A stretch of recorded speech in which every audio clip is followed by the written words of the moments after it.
Cara masuk mereka gampang kalau saya lihat polanya. Pertama dikirimkan seorang anak ya yang good looking, penguasaan bahasa Arabnya bagus, habis begitu, mulai masuk, ikut-ikut jadi imam. Lama-lama orang situ bersimpati, diangkat jadi ikut mengurus masjid. Kemudian mulai masuk temannya dan lain sebagainya. Mulai masuk ide-ide yang tadi kita takutkan. Caranya masuk mereka gampang. Pertama dikirimkan seorang anak yang good looking, penguasaan bahasa Arabnya bagus, hafiz, hafal Al-Quran, mereka mulai masuk. Ups, itu tadi adalah perkataan Pak Fahrul Menteri Agama Republik Indonesia dalam webinar bertajuk Strategi Menangkal Radikalisme pada Aparatur Sipil Negara. Pernyataan ini kemudian menyinggung banyak pihak yang kemudian langsung melayangkan protes kepada pihak Kementerian Agama. Pernyataan Pak Menteri dan sikap protes banyak pihak ini kemudian menimbulkan pertanyaan yang mengganjal dalam pikiran kami. Pertama, bukankah pernyataan itu masuk akal? Kedua, kalau ada pihak-pihak yang tersinggung, bukankah para pelaku terorisme yang menggunakan identitas Islam terpapar saat mereka menekuni ajaran yang dibungkus dalam nama Islam? Ketiga, bukankah sebaiknya yang harus dicari adalah akar permasalahannya? Hai. Salam sehat, salam akal sehat. Selamat datang di channel yang menjunjung akal sehat.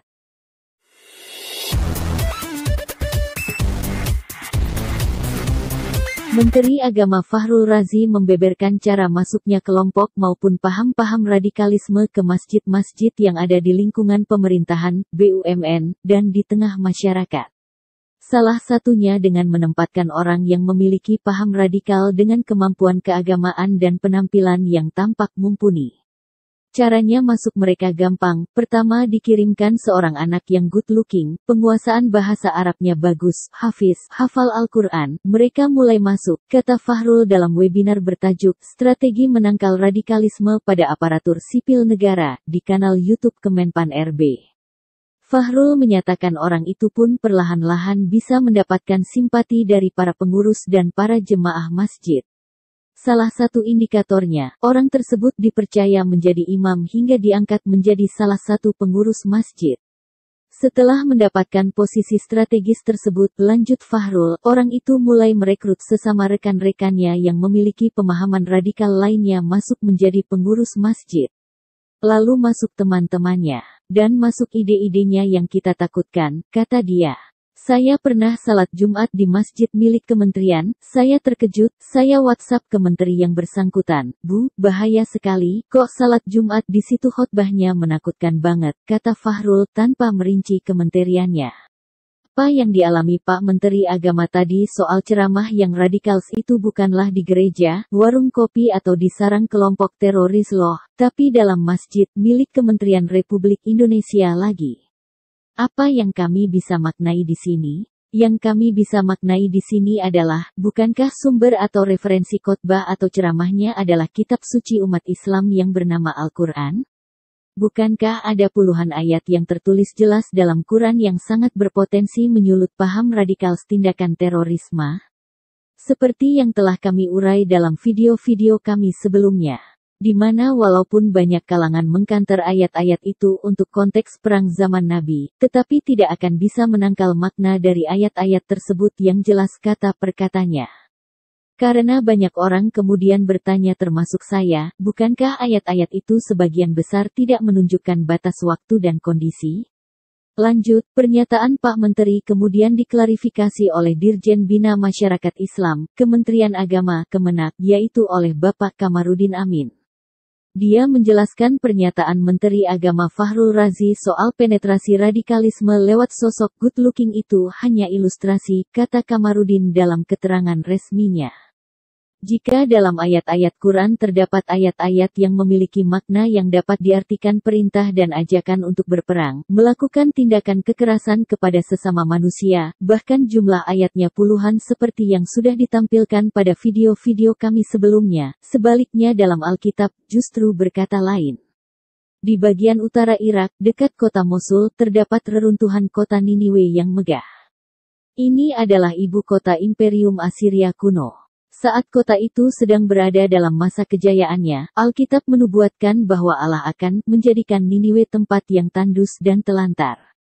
Zefanya 2 ayat 13.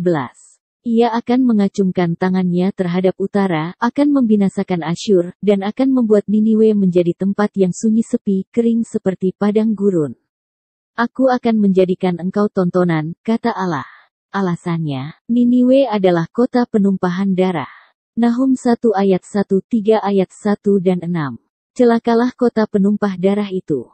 Seluruhnya dusta belaka, penuh dengan perampasan, dan tidak henti-hentinya penerkaman. Aku akan melemparkan barang keji ke atasmu, akan menghina engkau dan akan membuat engkau menjadi tontonan.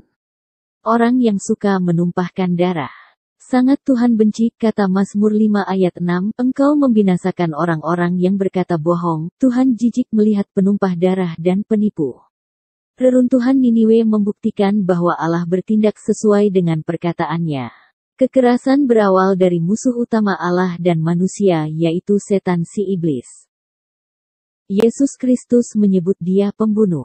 Yohanes 8 ayat 44 berkata, iblislah yang menjadi bapamu dan kamu ingin melakukan keinginan-keinginan bapamu. Ia adalah pembunuh manusia sejak semula dan tidak hidup dalam kebenaran, sebab di dalam dia tidak ada kebenaran.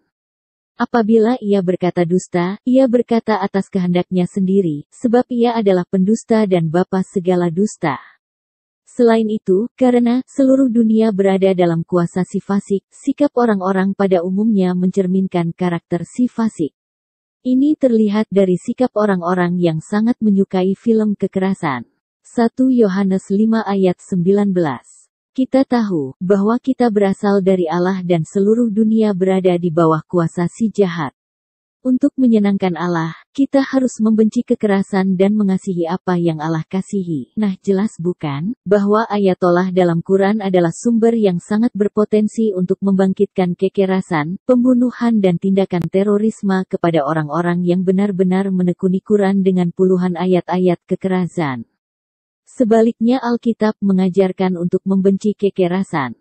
Jadi sangatlah wajar jika kami bertanya, bukankah semakin orang-orang bertekun mempelajari Quran dan mentaatinya, berarti orang-orang itu akan semakin memiliki paham terorisme, dan semakin membenci sesama manusia yang berbeda pahamnya? Sebaliknya, bukankah semakin orang-orang mempelajari Alkitab dan mentaatinya, berarti orang-orang itu akan semakin mencintai sesamanya? Lalu jika akal sehat kita jalan, manakah yang harus kita dorong bersama orang-orang yang mau belajar Al-Quran atau orang-orang yang mau belajar Alkitab? Jika orang-orang semakin belajar Alkitab menjadi orang-orang semakin baik, kenapa pemerintah tidak semakin giat untuk melindungi bahkan mendorong umat Kristen beribadah? Bukankah sebaiknya peraturan yang menyusahkan untuk umat Kristen beribadah yang harusnya diperangi bersama, agar Indonesia semakin damai? Salam sehat, salam akal sehat.